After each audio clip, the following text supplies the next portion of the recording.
I'm just gonna say, I'll say congratulations. First of all, my stepdad is a fan of westerns, and he's always wanting more movies in that genre to be made. So thank you for keeping the genre alive with this one. But I mean, even though Oh, this hope you'll like has, it. yeah, I mean, even though this has elements of a western, I feel like this film sort of defies genre boundaries in a way. Like, was this a deliberate choice to make the film feel more universal in any way, or did like the genre like evolve as the story sort of naturally developed? Well, I was trying to be respectful of certain tenets, certain traditions, and in the best of classic westerns, the kind of westerns I grew up watching, and and that the camera work is, what you see visually on screen. The idea was not to call attention to how the camera sees the landscapes and the people, just to see them and to really feel like almost like you're there, which is Mm. how I remember experiencing westerns, the best of them as a child and as an adolescent.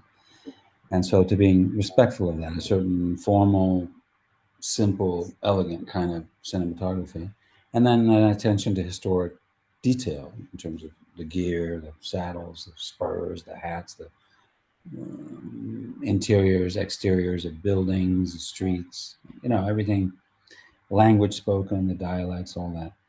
So I was trying to be respectful of that, knowing that, of course, it was different than most classic westerns or most westerns of any kind, really, Mm. in that you have a relatively ordinary woman as the central figure. There have been some westerns, not that many, with the main character being a woman in the past. So I'm thinking of Barbara Stanwyck in a couple of movies like The Furies or 40 Guns or Claudia Cardinale working for Sergio Leone. But these are not ordinary women. These are extremely rich, beautiful landowners, what have you. They're extraordinary. Or there's this other sort of subgenre of exploitation, female centered stories where they're kind of behaving like the bad men, grab a Mm. weapon and shoot a whole bunch of men. I mean, that's just a different kind of thing. So I was trying to do something traditional, but to do the unusual thing of having a woman at the center. And Mm. structurally, I guess, the way we use time in the movie, it's different than most classic westerns.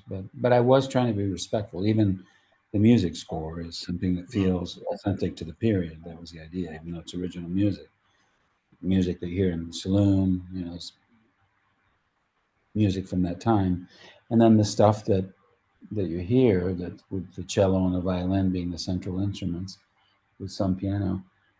It was music that sounds like it's from them, really, even though it's original, but with those sort of Celtic influences and that Appalachian sound, and classical influences of the time. So, we're trying to do something that's traditional, but with a, you can always do something new. When people say Mm. the Western is dead and, Mm. or they're not long for this world, it's a business. If a Western does okay and makes money and people like it, then they'll make more. It's just what it is. But I don't think the Western is dead. Even though there've been probably as many as almost 8,000 Westerns have been made since the beginning of the genre, I think. Mm. You can always do something new. There's always a different angle you can take. In this case, the angle of having Vivienne be our main character, Mm. and also, which I had not seen and I was interested in seeing it, not just in Westerns, but any genre. If a man goes off to war, you go to war with him. You don't stay with Yeah. her. And we do that, which is unusual. That's extremely unusual.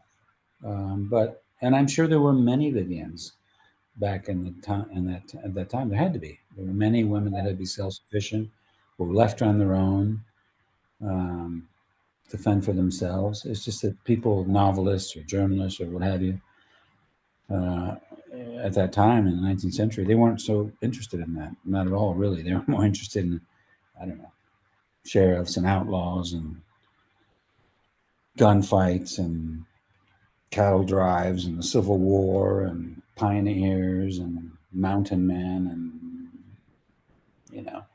killing indigenous people and all that kind of stuff. So they didn't really. Women were kind of an afterthought, and that's largely been true in the movies stories, in the Western genre as well. Mm.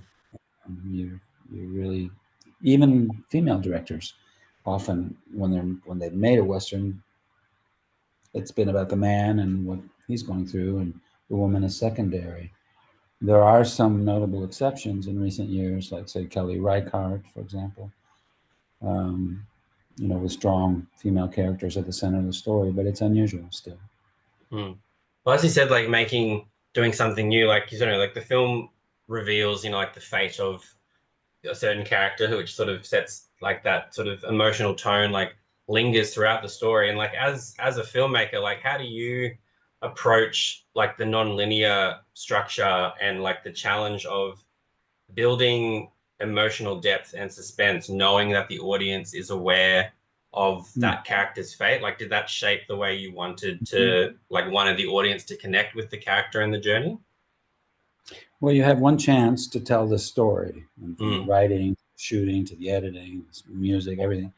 It's all part of this writing, and your last chance to write is the final edit as far as the sequence of events. And because I didn't want to leave any stone unturned, in the editing period, I asked myself, I said, well, let's take a few days. We have the time, we can do it. Let's reorder everything and make it linear, you know, just to see how it works. And it mm, worked. It was actually, I liked it. It was still a good movie. But I personally just, in the end, decided, no, I like it the way I had originally conceived of it. mhm, Because I like, for example, the way we get to know Vivienne.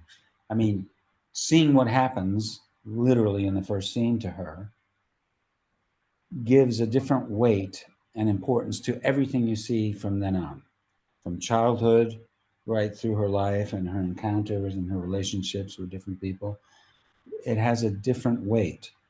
And in the second scene, you either see or hear about other people who meet, you know, their their demise, really. But then throughout the story, you get to know these characters, mm, some of them fairly well, and you get to understand how it got to that point, how it had to end that way for them.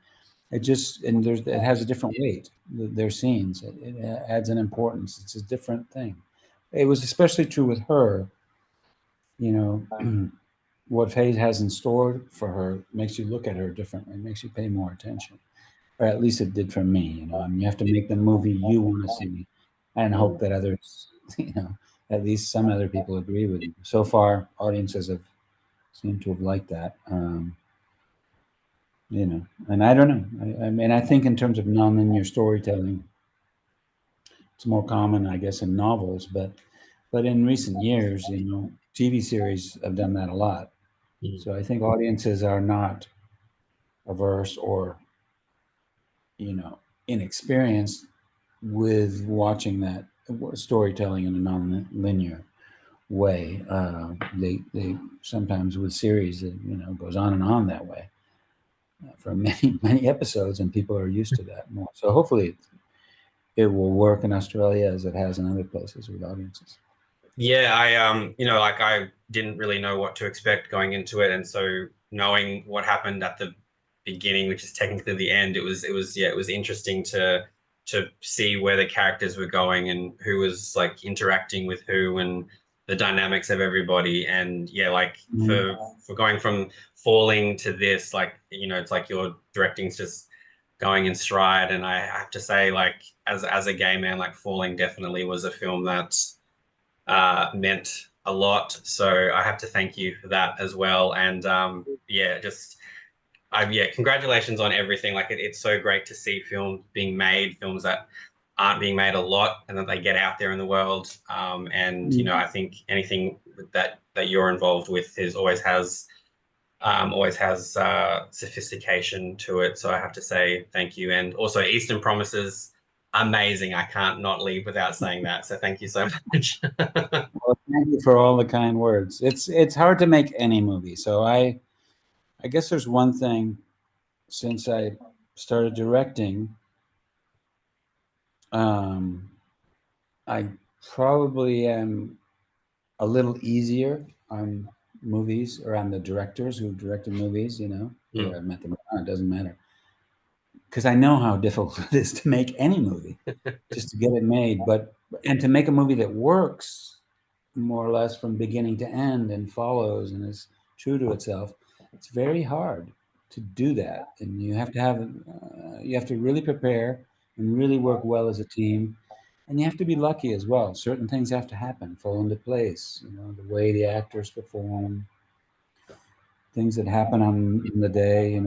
But the best thing to do is to be ready for a lucky break at Yeah. any given moment. If you're not prepared and you don't know your lines and you don't have an intention as a director, even though you're going to listen to other people and that your intention might be altered, if you don't have a plan for each day and you're really ready to go, you're not going to be relaxed enough to take in a bit of good luck, whether it's the weather or a particular line reading from an actor, that surprises you, and you won't freak out. You might go, "Oh, that's actually I hadn't thought of that. That's an interesting. Actually, maybe it is a funny scene. I hadn't thought of that." So things happen, no matter how well prepared you are. But the more prepared you are, the more ready you'll be to take advantage of a lucky moment that somebody brings you or fate brings you. Yeah. So Well, I I'm think I'm more forgiving of directors. If I see a movie that has a couple scenes, I'm like, I don't really buy that moment. Who knows what happened that day? So Yeah. I'm much more lenient, I think, as now. I know it's not easy. Well, that no, well, I think Australians have good taste when it comes to cinema.